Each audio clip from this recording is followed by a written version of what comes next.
had back surgery. How did it go? Yeah. It went very well.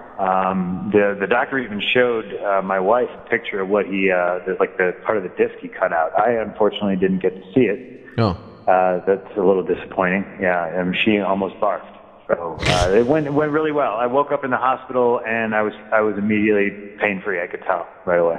So wait, why couldn't they take a picture or show it to you?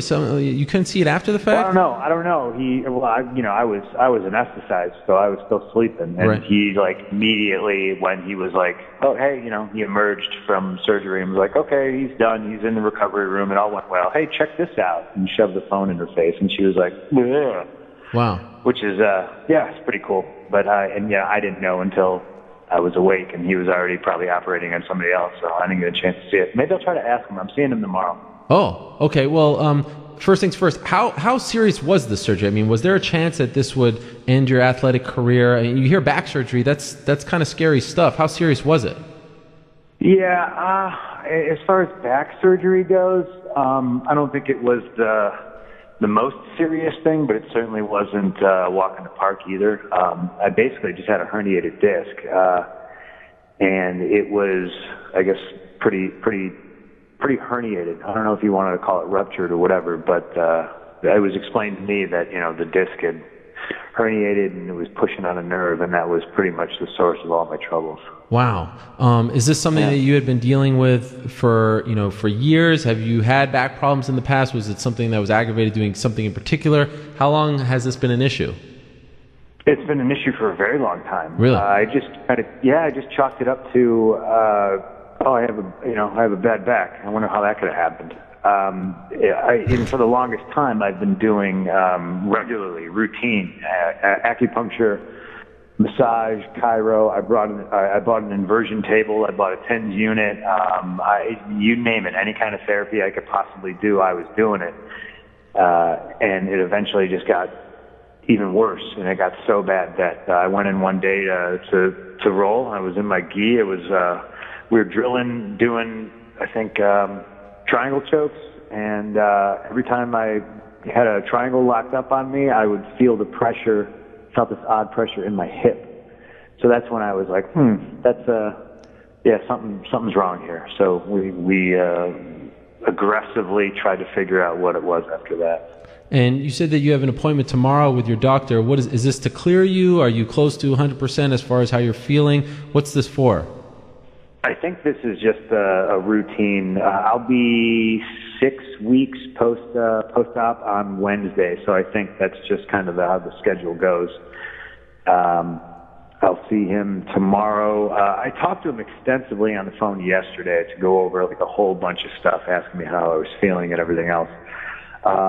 It doesn't sound like he's really clearing me 100%, but it's also more or less on me and how I feel, because everybody recuperates at a different rate. Mm-hmm. The biggest thing he doesn't want me to do is, jump into the deep end of the pool, so to speak, and re-injure it. I guess they tell you all the statistics of 10% of people wind up, re-herniating the same disc and all that. And he just wants to make sure it's is completely scarred over and as healed as it's possibly going to get before I start doing like wrestling and grappling and stuff like that, where there's a chance I get taken down and I fall awkwardly on it, stuff like that. But I took it upon myself. I always try to go above and beyond, and I try to push it a little bit more.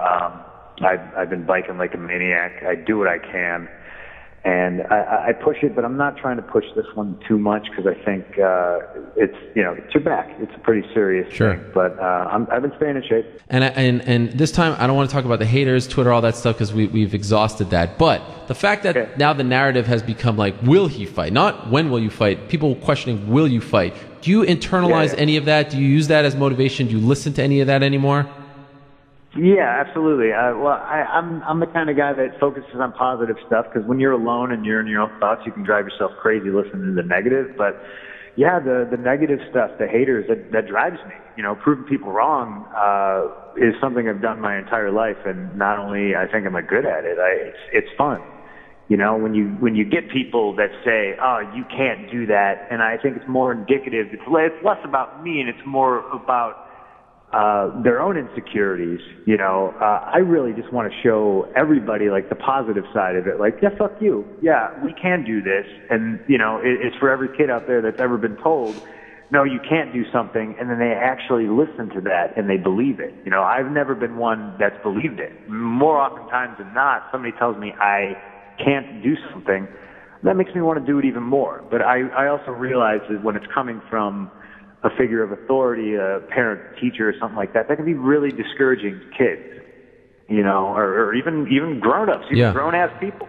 You know, so if anything, if anybody can take anything away from it is, hey, we all die. It's going to happen to all of us, you know, and before that happens, just make sure you do everything you possibly can to make sure your life is, is meaningful and fun.